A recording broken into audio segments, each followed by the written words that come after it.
বিশ্বের সবথেকে রহস্যময় পাথর যা আজ সারা বিশ্ব বিখ্যাত। মায়ানমারের গোল্ডেন রক একটি অনন্য ধর্মীয় প্রাকৃতিক ঐতিহ্য যা সমুদ্রপৃষ্ঠ থেকে প্রায় 1100 মিটার উচ্চতায় অবস্থিত। এর সবচেয়ে আশ্চর্যজনক দিক হলো এটি এক প্রান্তে দাঁড়িয়ে আছে যেন যে কোনো মুহূর্তে পড়ে যাবে, কিন্তু শতাব্দীর পর শতাব্দী ধরে এটি ঠিক এভাবেই দাঁড়িয়ে আছে এবং যেন মহাকাশকে চ্যালেঞ্জ জানাচ্ছে। প্রাকৃতিক দুর্যোগের পরেও এত বিশাল পাথর কিভাবে একভাবেই দাঁড়িয়ে আছে তা নিয়ে বিজ্ঞানীরাও অবাক। স্থানীয়রা এটিকে একটি পবিত্র শিলা বলে মনে করে, এই জন্য তারা পাথরটিকে সোনার স্তরে ঢেকে দিয়েছে।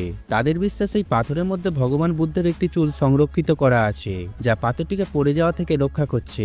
নিউজিল্যান্ডের পশ্চিম উপকূলে অবস্থিত এই পাথরটিকে আপেল রক বলা হয়, কারণ এটি দেখতে একটি বড় আপেলের মতো। মনে হয় কেউ যেন আপেলের নকশা খোদাই করেছে এটিতে। বিজ্ঞানীরা বলছে যে হাজার হাজার বছর ধরে সমুদ্রের স্রোত ও আবহাওয়ার প্রভাবে এটি তৈরি হয়েছে।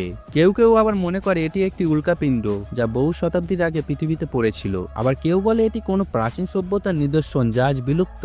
বলিভিয়ার সিলোলি মরুভূমিতে অবস্থিত এই পাথরটিকে বলা হয় আরবল দে প্রেদ্দা, যার অর্থ পাথরের গাছ। এটিকে দেখতে একটি বিশাল গাছের মতো যেন হঠাৎ পাথরে পরিণত হয়েছে। বিজ্ঞানীদের মতে এটি একটি আগ্নেয়গিরির গঠন যা বাতাস ও বালির কারণে ধীরে ধীরে প্রাকৃতিক শিল্পের রূপ নিয়েছে। এর উচ্চতা প্রায় 7 মিটার এবং নিচের অংশ এতটাই সরু যে মনে হয় যেন যে কোনো সময় পড়ে যাবে, অথচ হাজার হাজার বছর ধরে এটি ঠিক এভাবেই দাঁড়িয়ে আছে। অস্ট্রেলিয়ার উত্তর অঞ্চলে অবস্থিত ডেভিলস মার্বেল এক বিস্ময়কর প্রাকৃতিক কাঠামো। মরুভূমির মাঝখানে গোলাকার বিশাল পাথরগুলো ছড়িয়ে ছিটিয়ে রয়েছে। কিছু পাথর আবার একটার উপরে আরেকটা রাখা রয়েছে, যদিও দেখলে মনে হয় এগুলো কৃত্রিমভাবে তৈরি। বাস্তবে এটি ভূতাত্ত্বিক ক্রিয়াকলাপের ফল।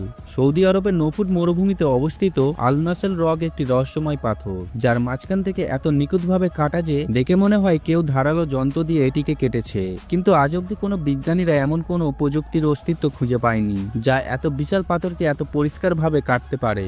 স্থানীয়দের বিশ্বাস এটি ভিনগোয়ীদের কাজ।